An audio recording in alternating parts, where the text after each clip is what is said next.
بچے کی تربیت کو ماہرین نے 3 حصے میں تقسیم کیا ہے۔ 7 سال۔ پہلے 7 سال بچے کو گود میں اٹھا کے رکھو، دوسرے 7 سال بچے کو غلام بنا کے رکھو، اور تیسرے 7 سال بچے کو دوست بنا کے رکھو۔ پہلے 7 سال بچے کو گود میں اٹھانے کا مطلب یہ ہے کہ وہ تم سے سیکھے، اور ہم تو 3 سال کے بچے کو بھی، آج 2.5 سال کے بچے کو بھی اسکول بھیج دیتے ہیں، مائیں فارغ البال ہونا چاہتی ہیں، لیکن ایسا نہیں ہے۔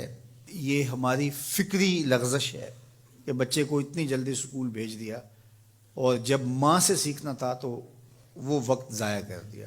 آج بھی جاپان میں 7-8 سال کا بچہ اسکول جاتا ہے، اور آج بھی کچھ اور ممالک کے اندر بھی انہوں نے یہ طے کر دیا ہے کہ 7 سال سے پہلے بچہ سکول نہ جائے، تو وہ گھر میں بیٹھ کے سیکھتا ہے۔ یہ اس کی تربیت کا مرحلہ ہے، اس کا یہ مرحلہ یہاں مکمل ہونا چاہیے۔ اس کے بعد جب وہ جائے گا تو اس کے قواعد مضبوط ہو چکیں گے اور وہاں جا کے سیکھے گا۔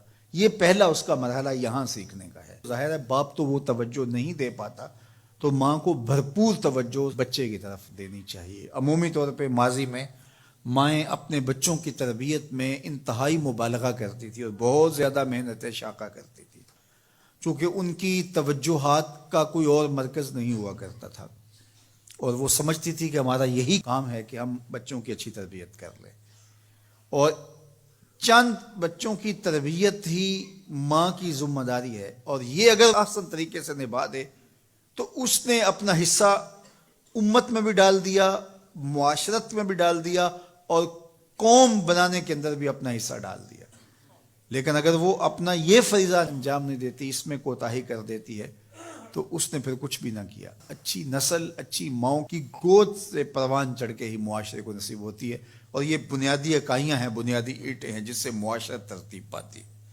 اس لیے یہ ماؤں کی ذمہ داری ہے۔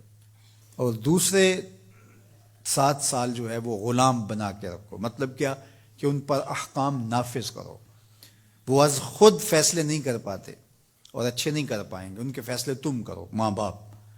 اور پھر اس کے بعد اگلے 7 سال جو ہیں وہ ان کو دوست بنا کے رکھو، چونکہ عموماً جو ہے وہ 14 سے 21 سال تک کی عمر کے بچے جو ہیں وہ دوستیوں سے، اطراف سے سیکھتے ہیں، چونکہ وہ اگرچہ تمیز نہیں رکھتے ہوتے پوری طرح، لیکن پھر بھی ان کی طبع یہ ہوتی ہے کہ وہ سمجھتے ہیں کہ ہم اطراف سے اچھا سیکھ سکتے ہیں، اور وہ بعض کا ماں باپ کو دقیانوس بھی سمجھنے لگ جاتے ہیں۔ تو اس وقت ماں باپ تھوڑی سی حکمت کے ساتھ ان کی دوستیوں پہ غور کریں کہ ان کی دوستیاں غلط لوگوں سے نہ ہوں۔ میرے اور آپ کے آقا مولا نے ارشاد فرمایا، المرء علی دین خلیلہ فلینظر احدکم من یخالل۔ ہر شخص اپنے دوست کے دین پہ ہوتا ہے، اور آپ دیکھیں کہ آپ کس سے دوستی کر رہے ہیں۔ اگر اس کا دین خراب ہوا، اعتقادات خراب ہوئے، نظریات خراب ہوئے، اس کے اعمال اور اخلاقیات خراب ہوئے، تو اس کا رنگ آپ کے اوپر چڑھ جائے گا۔ اور رومی نے اس کو اپنے انداز میں کہا، تا توانی دور شو از یار بد، یار بد بدتر بود از مار بد، کہ جہاں تک ممکن ہو برے یار کی صحبت سے بچ کے رہنا۔ کہا کہ برا جو دوست ہوتا ہے، برا یار ہوتا ہے، وہ برے سانپ سے بھی برا ہوتا ہے۔ کہا کیوں؟ اس لیے کہا جب سانپ لڑتا ہے تو جان لیتا ہے، برا یار لڑتا ہے تو ایمان لیتا ہے۔ اس لیے صحبت سالے ترا سالے کنن، صحبت تالے ترا تالے کنن۔ اچھے شخص کی صحبت تجھے نیک بنا دے گی، برے شخص کی صحبت تجھے برا بنا دے گی۔ شیخ سعدی فرماتے ہیں، میں حمام میں گیا تو وہاں کسی نے مٹی رکھی تھی، تو میں نے اس کو اٹھایا تو اس سے مہک آ رہی تھی، میں مست ہونے لگا اس کی دل آویز خوشبو سے۔ تو میں نے اس کو کہا کہ تو مٹی ہے، عنبر ہے، موتیا ہے، نسرین ہے، نسترن ہے، کیا ہے تو؟ تیری دل آویز مہک سے مشام ہستی مہکے چلے جا رہے ہیں، اور ہے تو مٹی، تو کیا ہے تو؟